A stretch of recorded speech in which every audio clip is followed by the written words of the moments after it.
The wolf was greedy, and on that night his greed nearly cost him his life.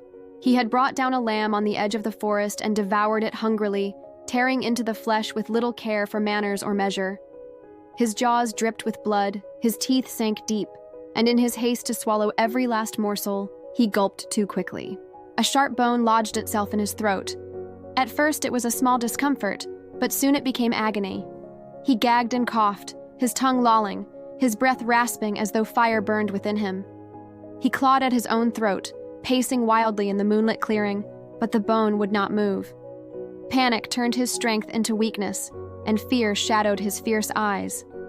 For all his power, the wolf knew then how fragile life could be.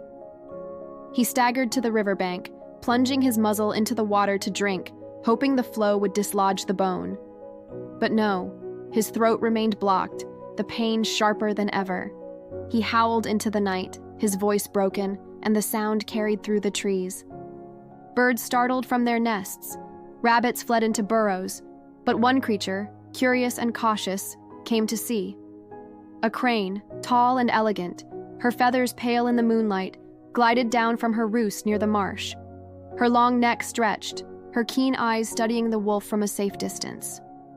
The wolf spotted her and staggered closer, his voice hoarse with desperation. "Crane, you must help me. A bone is stuck in my throat and I cannot breathe. My strength fails, and if you do not aid me, I will die." The crane tilted her head, uncertain. She had heard tales of wolves and their treachery, of how they tricked the weak. Yet she also saw the truth of his suffering in his bulging eyes and ragged gasps. "And how," she asked softly, "could I help you, wolf? My wings are made for flight, not healing. My beak is sharp, but it was not meant to pull bones from throats." The wolf fell to his knees, his pride cast aside by pain. "Your neck is long, your beak slender. You can reach where my own claws cannot. Slide it into my throat and draw out the bone. I beg you, do this, and I swear I shall reward you richly. Jewels, meat, anything you desire." His voice cracked into a pitiful whimper. The crane hesitated, her heart torn between caution and compassion. She thought of his promise, but more than that, she thought of the suffering before her. At last, she stepped forward, her wings quivering. "Very well," she said. "But you must hold still and keep your jaws open. One snap, and I am lost."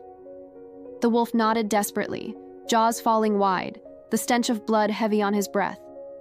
With delicate steps, the crane positioned herself. She stretched her neck, slid her slender beak past his teeth, and reached down into the dark cavern of his throat. The wolf gagged and shuddered, but he did not close his mouth. Deeper and deeper she probed until at last her beak struck against the bone. With a careful grip, she drew it upward, tugging it free in one swift motion.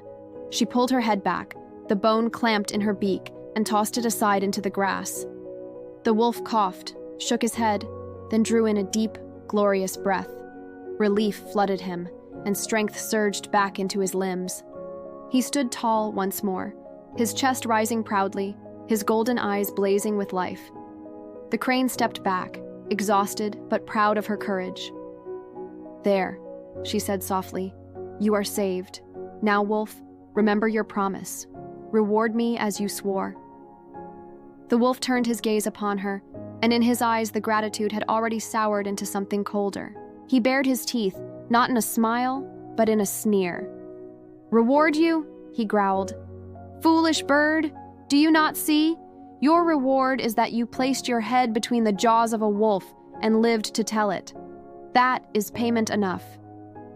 The crane's feathers bristled, shock and anger trembling through her body. "You would break your word so easily?"